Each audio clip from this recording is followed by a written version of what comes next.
October 24th may be the date of the Russian attack upon America, and also the date of the rapture, because the rapture and the Russian attack occur at the same time.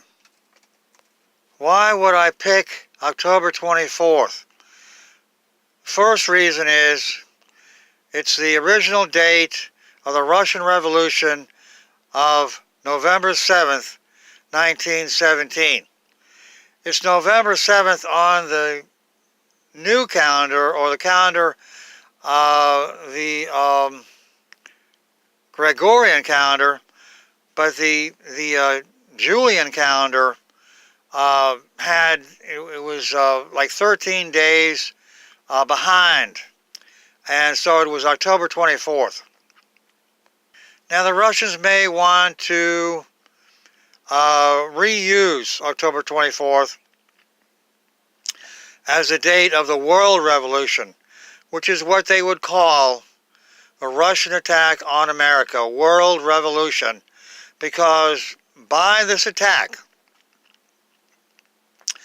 and by the Russian invasion and conquest of Western Europe, the Russians do actually take over the world, more or less. Please pardon me for the tardiness of my posting this video.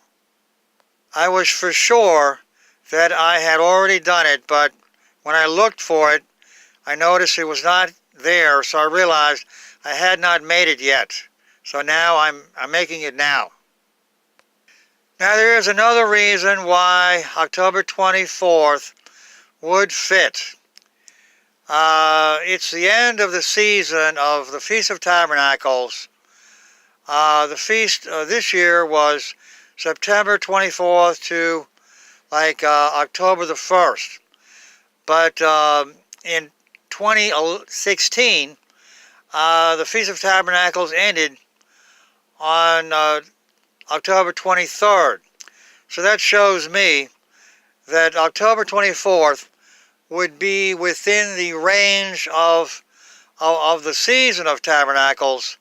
In other words, the wider range of dates. The feast itself lasts only 8 days, but there's a range from, like, say, mid-September all the way to late October. And so there's that range there. Now, another reason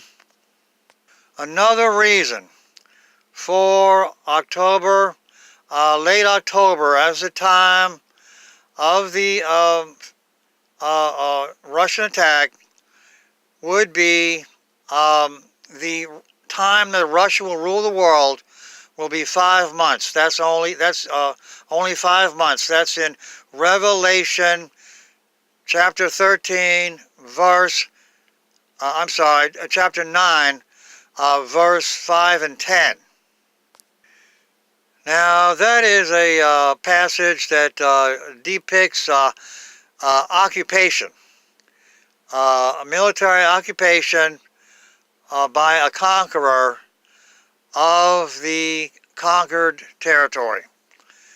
So that does fit the tribulation, because that's what happens in the tribulation period. Russia has waged war against Europe, and they occupy Europe.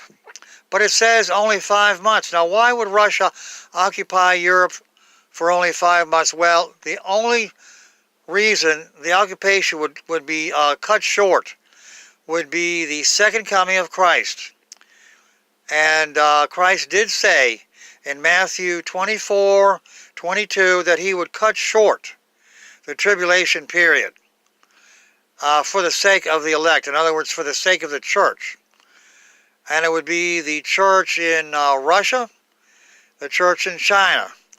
Because after Russia conquers Europe and bombs America, China would be very mad, very out of their mind. They'd be raging, because Russia would be taking away from China China's two top trading partners. Now, why would Russia want to do that? Because China is making money off America and Europe and putting all that money into modernization of their military. And so they're coming alongside of Russia, pulling alongside, becoming equal as far as their military. Russia doesn't like that one bit. So that is one reason why Russia will bomb America and take Europe, to stop China dead in their tracks. And so that's one reason why China would get ready to go to war against Russia, and Christ would come to forestall that, to prevent that war from taking place. Because Christ says in that same verse that if he didn't come early, no flesh would survive. And that's a hyperbole, that's an exaggeration. But it does convey the degree of slaughter that would occur in a Russian-Chinese war. Now, there's one last reason why mid-October or late October would fit as the starting point of the 5 months of tribulation. Gorbachev is the Antichrist, and that's because he made peace, and the reason he made peace was to destroy many. That's a fulfillment of Daniel 8, verse 25, according to the King James Version. It says, by peace he will destroy many. That's Gorbachev's motivation, to destroy America by making peace. Now, how does his making peace lead to the destruction of America? Well, the idea is by Russia ending the Cold War, giving up Eastern Europe, letting the Soviet Union split up, and letting communism fall in Russia, and Gorbachev resigning. It was all designed to make America feel at ease, so that America would take the step of disarming over time. And right now it's been 30 years, and America has disarmed enough for Russia to bomb America with impunity. In other words, our retaliatory arsenal is so small that Russia is no longer afraid of it, because they can shoot it down. That tells you something about how small it is. And it's not so much that it's all been that we've disarmed in terms of dismantling our weapons, but we have a policy of not using our ICBMs at all. At all. So we've gone from a three-part retaliatory arsenal, ICBMs and bombers and submarines. We've gone down to just 2 parts, because we've discounted our ICBMs. So that shows you the mentality of the government of this country.